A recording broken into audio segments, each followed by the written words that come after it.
Hello, I'm back, and today I'll talk about The Death of Ivan Ilyich by Leo Tolstoy. Yes, and it is one of the most poignant story novella that you can ever come across, because it beautifully talks about that how life is short-lived and you have to live life to the fullest from the bottom of your heart and not live a life that the society expects you to do, because at the end of the day, if you only listen to the society and its expectations and its norms, you will remain incomplete. The void and the emptiness will eat you up, and this story is absolutely about that.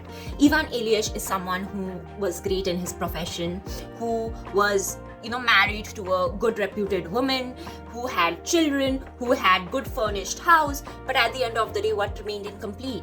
He forgot to live life to the fullest. He was avoidant of the wife's pain when the wife lost 2 children. He was avoidant of the pain and the empathy of others when he was in the courtroom.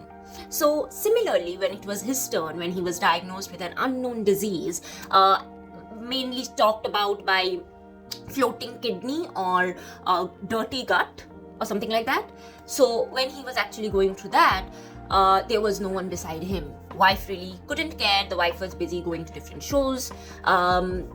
Everyone was busy in their life while his life went crashing down.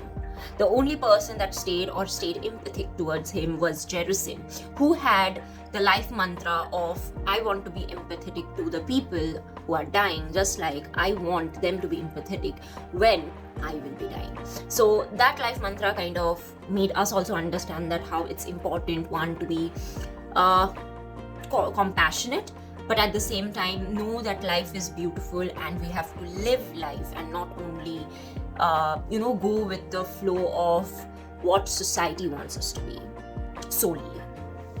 Now, I want to talk also about Sons and Lovers D.H. Lawrence, because the very episode of where the mother was dying and the Paul was cradling her, that was very, I feel, parallel to the theme of Ivan Ilyich's condition when he was absolutely bedridden and he wanted someone to be there beside him, babying him, caring about him, because that's what happens at the end of the day. Whenever there is a dying soul, they want someone to be there beside them and take care of them.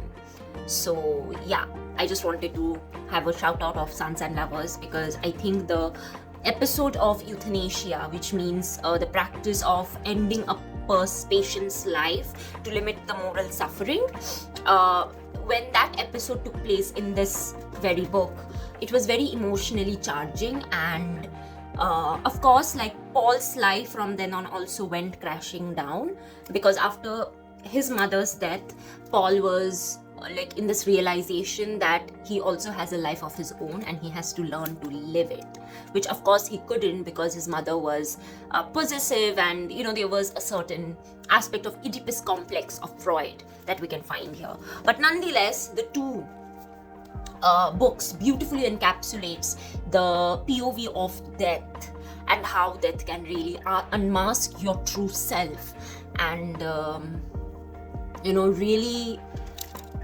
recapitulate all the memories that you have ever lived. It's beautifully encapsulates these. So yeah, this is my review. I hope you enjoyed it. Thank you so much. And here is my last words. Just because you want to give up on life doesn't mean that life will ever give up on you.